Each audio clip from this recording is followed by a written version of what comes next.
Welcome back to the channel, everyone. Today, we're diving into a story that's got the internet buzzing. Trump has just pardoned Ross Ulbricht, the infamous founder of the Silk Road dark web marketplace. For those who don't know, the Silk Road wasn't your average eBay. It was a hub for drug deals, counterfeit documents, and more. Operating in the hidden corners of the internet, Ulbricht was convicted in 2015 and handed a double life sentence.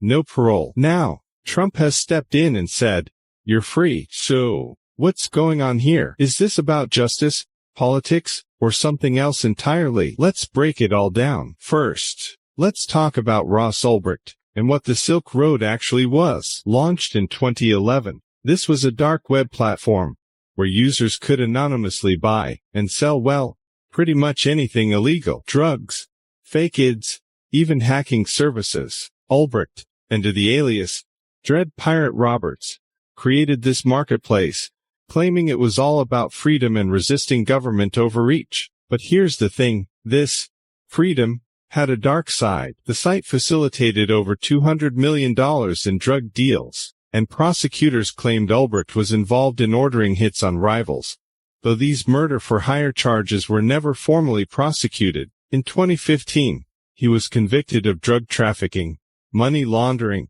and computer hacking. The sentence, to life terms, no parole. Harsh, right? But some argue it was deserved, given the scale of his operation. Now, let's shift gears to Trump. Why would he pardon Ulbricht? On the surface, this looks like a nod to libertarian ideals. Ulbricht supporters, including prominent libertarians, argue that his case was about government overreach. They see the Silk Road as an experiment in free market principles, albeit one that went off the rails. But let's not forget Trump's political instincts. During his 2020 campaign, he courted libertarian voters and even hinted at this pardon. By doing this now, he's throwing a bone to a vocal minority, who see Ulbricht as a martyr for personal freedom. Of course, not everyone's cheering. Critics say this pardon sends a dangerous message. They argue that the Silk Road wasn't about freedom, it was about profit, no matter the cost. Think about the lives ruined by the drugs sold on that platform. And let's not ignore the political optics. Trump's also using this as a way to criticize the justice system. He's painted himself as a victim of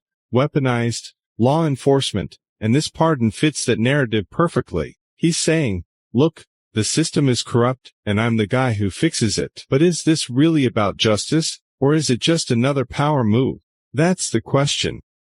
So, what's next? This pardon could set a precedent. If Ulbricht can be freed, what about others who've been given harsh sentences for non-violent crimes? On the flip side, it also raises questions about the limits of presidential pardon power. Should one person have the ability to override the courts like this? And let's not forget the dark web. Ulbricht's story may be over, but platforms like the Silk Road have evolved. The fight between law enforcement and online anonymity isn't going away anytime soon. Alright, folks, that's the breakdown. Trump's pardon of Ross Ulbricht is a complex, polarizing issue. Whether you see Ulbricht as a freedom fighter or a criminal mastermind, one thing's clear: this decision has reignited debates about justice, freedom, and presidential power. What do you think? Was Trump right to pardon Ulbricht? Or is this a step too far? Drop your thoughts in the comments below, and let's get the conversation started. If you enjoyed this analysis, don't forget to like, subscribe, and hit that notification bell. Until next time, stay informed and stay critical.